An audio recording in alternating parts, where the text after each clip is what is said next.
Hello everyone, Kara Melendi here from spiritualgoddesses.com, sharing insights on intuition and how that relates to the manifesting process, especially if you want to be manifesting intentionally and calling in the experiences that are aligned with what you want to create in your life. Being able to follow your intuition is really key.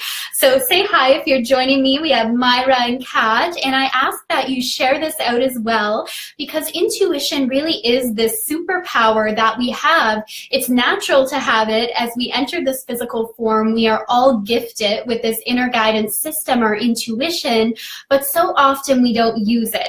And even early on, we're kind of trained away from really trusting that guidance system and trusting in our heart what we know to be right. So I'm going to give some guidance today on how you can reconnect with that and how it can really help you in the manifesting process. Hi, Jessica. Hi, Christy. Hi, Susan and Bev. Welcome, beautiful ladies. Thank you so much for joining me. So if you are new to me, my name is Kara Melendi. I love working with healers and light workers and really helping you awaken to your intuitive gifts and master co-creation, because we don't have to be on this journey alone. We have our angels, we have our guides that are here to help us, and I think that's part of intuition as well. So I want to start with defining what is intuition. Let me know below, do you follow your intuition? Are you connected with that? Do you use your intuition to make big decisions in your life? So basically, how I see intuition is just this knowing that we have, and it goes beyond analytical reasoning. Like, we don't always know why we're feeling called to take action, why we are feeling called to go on this trip or contact this person, but we just feel that it's the right thing for us. So it kind of goes beyond being able to explain exactly why or how we know this to be true. And intuition can speak to us in many different ways. And I'd love to hear from you in the comments below. Like, how do you receive intuitive guidance? So for some people, it's definitely just this gut feeling that you have. Or if you're very feeling based, you tend to be highly sensitive or an empath. It can be just this gut feeling or this knowingness of this is the right thing for me. And that's often labeled as clear sentience. So just this feeling of knowing what to do next. And that's often how it appears for me as well. But it can also be clairvoyance, which is receiving messages through visions. And that can be through symbols, through colors. And it's really just a knowing of this is the next step for me. This is what I have to do. Or clear audience is another way that we can really tap into our intuition. And that's when we actually hear messages and we're guided to take action by what we're hearing. So that's really neat as well. There can be so many different ways that we experience it. And one that I recently came across as well is clear empathy. And that's being able to really tap into the energy of another person or another environment.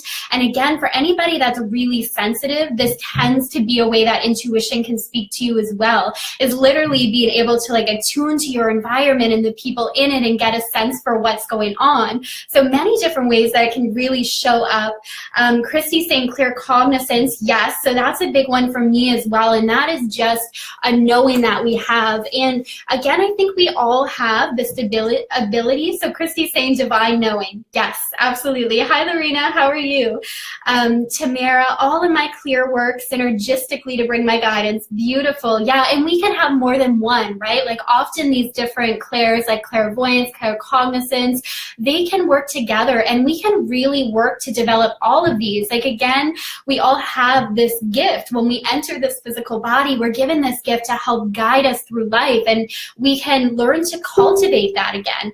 And we do that by practicing day to day and taking action on our intuition. That is really key. The more you take action and the more you follow it, the stronger that it is, and the more that you really build that. It's actually interesting with the clear cognizant, because that's one that's always been strong for me. And this is a knowing that you have instantly before your mind can cut in and kind of cause you to second guess. And this is a really cool exercise that kind of illustrated this point for me, but also the importance of really listening, like, initially to that gut instinct before your mind overthinks it. So I was listening to a podcast the other day, and there was a lady on there that was talking about intuition, and she gave this good exercise. Like, I do think this is a really good exercise, where she said, go over to your bookshelf and simply, like, pull a book off the shelf and feel in your body if it's a right fit for you, if that's something that really meshes with you. And I thought, oh, that's really cool. I have a bookshelf right here in my room. I'm going to try that. So I pulled a book down to try that activity, but right away, my mind started to cut in. And I'm like, oh, am I doing this right? Is this really the right thing for me? And I started to be more analytical or like logical, trying to think about it in those terms instead of feeling into it. So that's where it really brought me back to, like, intuition is that instant knowing. So while I think that's an awesome exercise, and I would actually encourage everyone to give that a try, for me, what it made me realize is that I already know, if this book is a good fit for me, or the same like with crystals, how I choose my crystals. It's that feeling of, is this a good vibrational match for me and what I need? But it is instantaneous. So that's important to notice with intuition. And to really have that instantaneous download, we need to be present, and we need to be in the moment, and we need to practice being in silence so we can hear that and start to differentiate between when is it my mind and my ego cutting in, and when is it really receiving messages from my heart. Hi, Lorianne, how are you? Joining live if internet cooperates. Well, it is great to have you here. Let's see, Tamara, good exercise to learn to differentiate. Yeah, it's a really cool exercise to learn the difference. And that's, often questions that I'll get around intuition is, how do I know if it's my ego or my intuition? Or how do I know if it's fear or intuition? And I think this is something you really need to practice with and know in yourself. What does it feel like when fear cuts in? Like, for me, if it's something based on fear, it's a lot of limiting beliefs that might surface, or it sounds more like my inner critic. Whereas when it's intuition, it's more a calling toward and feeling guided toward taking action in a certain direction. But really, it's up to you to kind of go within and start to examine the difference. But overall, I find fear is more contractive, and intuition is more calling you toward something. It's like a guiding you toward, and it really isn't based in fear. It's this feeling of love and expansion. I'm going to catch up on some of these comments here. Christy, that's how my clairvoyance works. I'm guided to know what it looks like, and then I see it. Yes, they work together. Yeah, beautiful. And I often hear people will receive information in different ways at different times. So sometimes it can be just that clear cognizance of knowing. Other times it's clairvoyance, and you may receive a vision. And this is where it really comes into play with co-creation as well. Like, I believe when we are tapping into clairvoyance, or clairaudience, or even claircognizance, we're receiving messages from our cosmic team, so from our angels and from our guides. So this is where we start to co-create, and you don't have to rely just on your strength alone. You can really work in assistance with your cosmic team to know what's right for you. And when it comes to manifesting, if you're following your intuition, you know the experiences that you're calling in are going to feel really aligned for you, because you're trusting your heart, right? You're sinking out of that consciousness and really sinking into the heart space. And that's where you can trust that the situations that come your way are going to feel more in alignment. Hello, Jaya. How are you? Welcome. And Jenna, Christina, welcome, Jess, and Bev. Finally get to watch you live. Yes, great to have you here. So let me know if you are just jumping in now. Do you rely on your intuition to make decisions? And I'd love if you could share practices as well. Do you have daily practices that help you cultivate your intuition? So for me, again, like, sitting in silence has been huge and difficult because it's hard to shut off your thoughts. But knowing it doesn't need to look perfect. Like 5 to 10 minutes a day where you're sitting in silence, clients, and really just getting to know how your intuition speaks to you, the different ways that these messages can come through, and following it with little decisions, like as simple as, what do I eat for breakfast today? What do I wear today? Do I contact this person? Like, it's really huge for anybody that's a light worker or a healer, or you're in the coaching industry, any spiritual entrepreneurs, really allowing your intuition to guide you. I think that's key to expanding your business as well, because you can have all the strategies in the world, but if they don't feel aligned with you, they don't pan out. So it's really important that you follow that in expanding your business and attracting those soulmate clients, making sure that the actions that you're taking really do feel in alignment with your calling and what you're meant to put out there. And it can lead to so much expansion so quickly, as opposed to just following these certain strategies or doing exactly what a coach or someone tells you to do. It's trusting that you have this wisdom, you have this knowledge within you, and you know what feels best for you. And by following that, you can be led to the right mentors. You can be led to the right opportunities that can propel you forward. But you have to be connected to the intuition and follow through to have that kind of pan out for you and lead the way. Okay, let me see. Tamara, 100% alignment is key right now. Absolutely. Jess, execution is so important. We have Sky and Jill. Marla, I'm learning to listen to my intuition better. Yeah, it absolutely is a practice. And the more that we practice, the easier it is to hear our intuition speak to us. Lori, definitely use my intuition for decisions. Staying in higher vibrations is so important to hearing your intuition. That's a really good point. Yeah.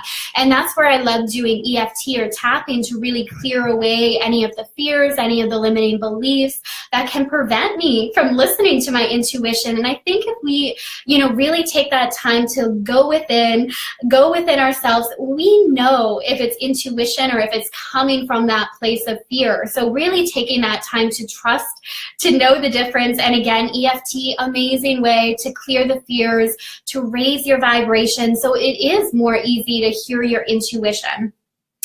Kat, I am working on developing a practice to tap more often into my intuition. Usually day to day, I listen to my gut feeling. Love that. Yes. It can lead us to so much goodness, for sure. Jess, this is what we learn in business school. Yeah. Yeah, this intuition business school, right? In the Goddess Mastermind, we learn to follow our intuition and really make decisions from that place, because it just flows so much more easily.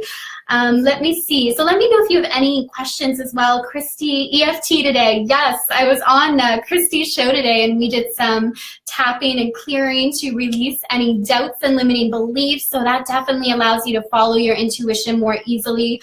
So just to kind of sum this up, if you want to be manifesting intentionally, cultivating your intuitive abilities at the same time, that goes hand in hand. So practice daily, practice following through, and know at times that it might feel like a pull within yourself, right? Where logically your mind is saying it doesn't make sense to make this decision, but your heart is telling you it just feels right. So know that there's going to be that dissonance, and there's trust involved with this as well, right? You have to trust that this is going to guide me to the right place.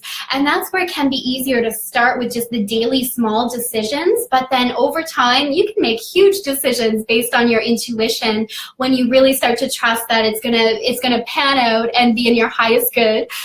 So yes, feel free to reach out as well if you want more information on how you can cultivate your intuitive powers, how you can work with your intuition to help with manifesting.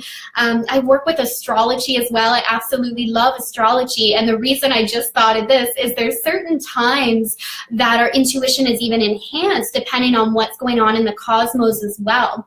Like anytime we're leading up to a new moon, 72 hours before a new moon, we go through the balsamic phase, it's called. And at that time, our physical energy is the lowest, but our intuition is at its best, it's at its highest. So there's certain times as well where that's enhanced, or even during retrogrades, our intuition can really be enhanced if we're using that as a sign. Sometimes we panic around retrogrades retrogrades, right? And we're like, things are going to go wrong, things are going to line up, especially with Mercury retrogrades. But retrogrades are also a cue from the universe to go within and see what feels right for you. What are you in alignment with what you value? And that can also enhance your intuition. So that's really cool as well, how working with astrology can really pan out with enhancing intuition and manifestation as well. And it's really all about aligning with divine timing and aligning with what's going on in the cosmos. So if you want more information on this, feel free to reach out. I have some really cool programs, as well as a new goddess membership site, which is all about helping you cultivate your intuitive powers and using them to master manifestation and master co-creation. So you can send me a message here on Facebook if you want information on that. And thank you to everyone who joined me today. Thank you for these comments. Hello, Kathy. And yeah, if you're on the replay, continue to share your questions, comments, and share this video out so more people can learn about this intuitive power that they have. So blessings for a beautiful day, everyone, and I will see you all soon. Bye.